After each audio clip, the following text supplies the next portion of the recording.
यह कहानी विनीता की है। विनीता के परिवार में अब 3 ही लोग बचे थे। विनीता, उसके पिता और उसका एक छोटा भाई सूरज। विनीता की माँ की पिछले वर्ष पहले ही स्वाइन फ्लू के कारण मौत हो गई थी। तभी से विनीता बहुत अधिक दुखी रहने लगी थी। विनीता इस साल 10वीं क्लास की छात्रा थी। माँ की मृत्यु के बाद घर की सारी जिम्मेदारी उसी के सर पर आ गई थी। सुबह सुबह जल्दी उठकर खाना बनाना और फिर स्कूल जाना और फिर लौट कर घर के सारे कामों में व्यस्त हो जाना। माँ की मौत के बाद विनीता को यह एहसास हुआ कि माँ घर पर कितना काम करती थी। जब माँ थी तब विनीता और उसका भाई सूरज हर दिन माँ से अपनी फेवरेट डिशेस बनाने की फरमाइशें करते रहते थे, जिसे माँ खुशी खुशी पूरा भी किया करती थी। माँ सुबह सुबह सबका पसंदीदा ब्रेकफास्ट बनाती, फिर लंच की तैयारी करती। घर की साफ़ सफाई के बाद पिताजी का 9 बजे से पहले टिफ़िन रेडी करना आसान काम नहीं था। अब यह सब माँ के ना रहने पर विनीता को महसूस होता था। विनीता ने यह भी अनुभव किया कि माँ पूरे परिवार को एक सूत्र में बांधे रखती थी, लेकिन उनके जाते ही सब कुछ बिखरा बिखरा सा लगता है। सूनी सूनी रसोई में विनीता अब अकेली किसी तरह उल्टा सीधा खाना बना देती थी। उसका छोटा भाई सूरज भी कभी कभी उसकी मदद कर दिया करता था।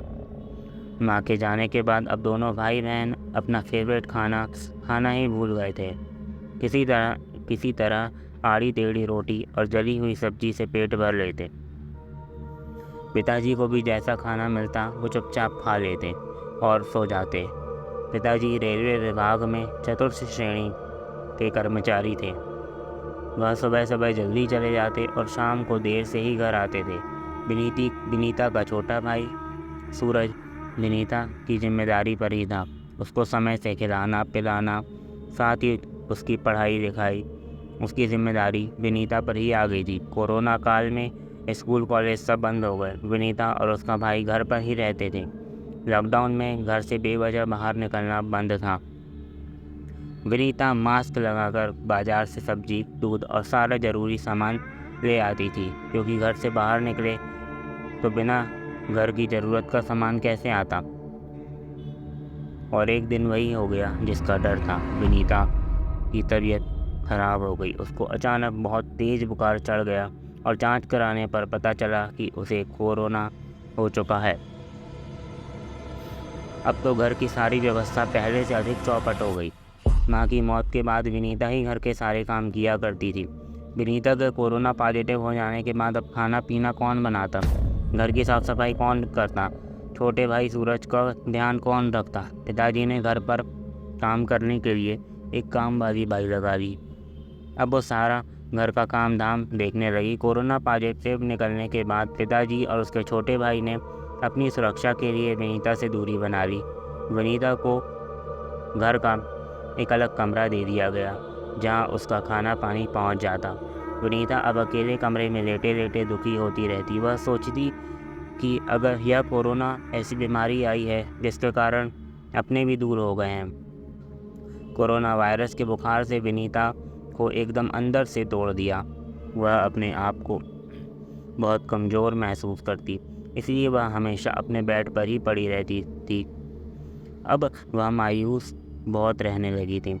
कमरे में अकेले लेटे रहने के कारण विनीता को बहुत अकेलापन लगता था। विनीता को अब अपनी माँ की बहुत याद आती थी।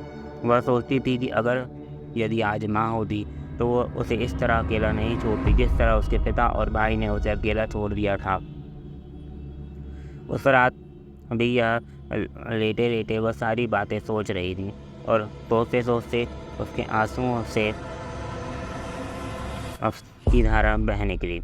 तेज़ बुखार में वह रोए जा रही थी। रोते रोते विनीता को कब नींद आ गई पता ही नहीं चला। उस रात स्वप्न में विनीता ने देखा कि उसकी माँ उसके सामने खड़ी है। विनीता उनसे लिपट कर रो दी। वह उनसे कुछ कहने लगी। माँ, मुझे कोरोना हो गया। पिताजी और भाई ने मुझे अकेला छोड़ दिया। यदि आज तुम होती तो मुझे इस तरह अकेला नहीं छोड़ती। देखो, मेरा बुखार उतर ही नहीं रहा है। इतना कहते ही विनीता फूट फूट कर रोने लगी। माँ ने विनीता को अपने आंचल में छुपा दिया और विनीता के बुखार से तपते माथे पर अपना हाथ रख दिया। विनीता को लगा जैसे उसे आराम मिल रहा है।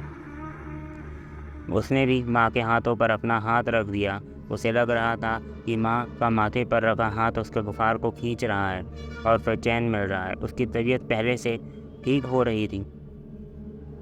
माँ सारी रात विनीता के साथ रही। वह कभी विनीता का सर दबाती तो कभी हाथ पैरों की मालिश करती। विनीता को ऐसा लग रहा था कि माँ उस रात विनीता की बीमारी दूर करने ही वहाँ पर आई है। विनीता गहरी नींद में सो गई। सुबह हुई तो देखा सूरज दरवाज़ा खटखटा रहा है। वह कह रहा है, दीदी चाय पी लो। विनीता सूरज की आवाज़ सुनकर जाग गई। विनीता को रात की सारी बात याद आने लगी कि कैसे उसके रोने पर उसकी माँ उसके पास आई और उसकी रात भर सेवा की। अब विनीता यह सोच रही थी, क्या माँ सच में आई थी या फिर ये सिर्फ उसका सपना था। सोचते सोचते विनीता ने अपने माथे पर हाथ रखा तो देखा कि बुखार तो पूरा उतर गया है। अब उसे पक्का यकीन हो गया कि माँ रात में सच में आई थी और उनका स्पर्श के बाद ही उसका बुखार उतरा है। वह दौड़ी दौड़ी माँ की तस्वीर के पास गई, उनको धन्यवाद दिया। उसकी आंखें नम हो चली थीं। विनीता ये बात अपने पिता और भाई सूरज को बताना चाहती थी, लेकिन वह चुप रही। उसने सोचा कि सपने की बात कौन मानेगा, जबकि सच यही था कि उस रात विनीता की माँ की आत्मा विनीता के पास आई थी, क्योंकि उस रात वह बहुत अकेलापन महसूस कर रही थी। माँ ने ही विनीता को कोरोना वायरस के चंगुल से बाहर निकाला।